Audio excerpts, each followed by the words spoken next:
Shalom, hari ini kita akan renungkan kitab Yeremia pasal 40, teksnya ayat 1 sampai 6. Dan sudah dibagi dua paragraf.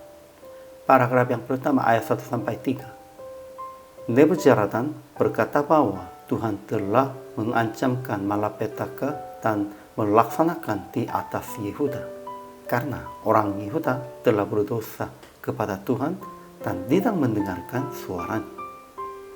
Paragraf yang kedua ayat 4 sampai 6. Nebuzaradan melepaskan Yeremia, dan Yeremia diam bersama-sama dengan Gedalia dan di tengah-tengah rakyat yang masih tinggal di negeri Yehuda.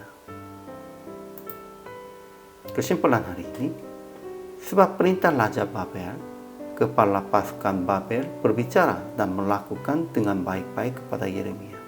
Dia lepaskan Yeremia, juga memberikan makanan dan hadiah.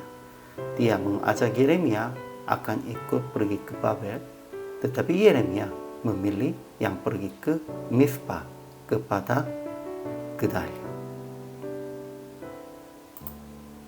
Ajaran tentang Allah. Pertama, Tuhan Allahmu telah mengancamkan malapetaka atas Yehuda dan Ia telah melaksanakannya.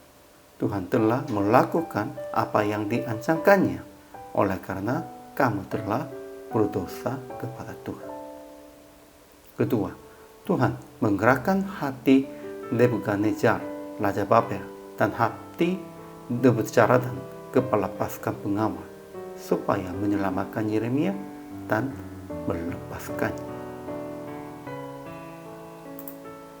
Ajaran tentang manusianya. Pertama, Nebuzaradan, kepala pasukan pengawal, berkata bahwa malapetaka dari Tuhan telah dilaksanakan oleh karena orang Yehuda telah berdosa kepada Tuhan dan tidak mendengarkan suaranya.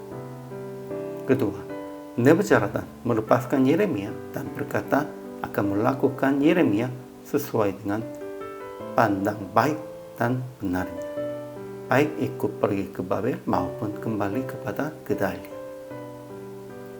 Ketiga, Yeremia diam bersama-sama dengan Gedalia dan di tengah-tengah rakyat yang masih tinggal di negeri Yehuda.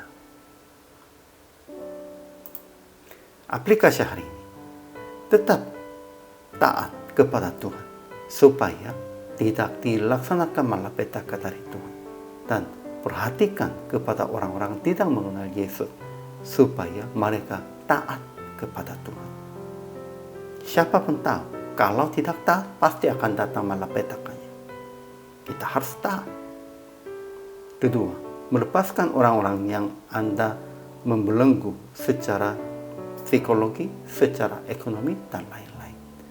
Ada banyak orang yang sudah dibelenggunya, namun kita harus lepaskan mereka. Hanya di dalam Yesus Kristus, semua orang harus menjadi bebas. Ketiga, memilih pilihan di dalam hidup Anda dengan prinsip yang mengutamakan kemuliaan Tuhan. Kita harus memilihnya, harus itu.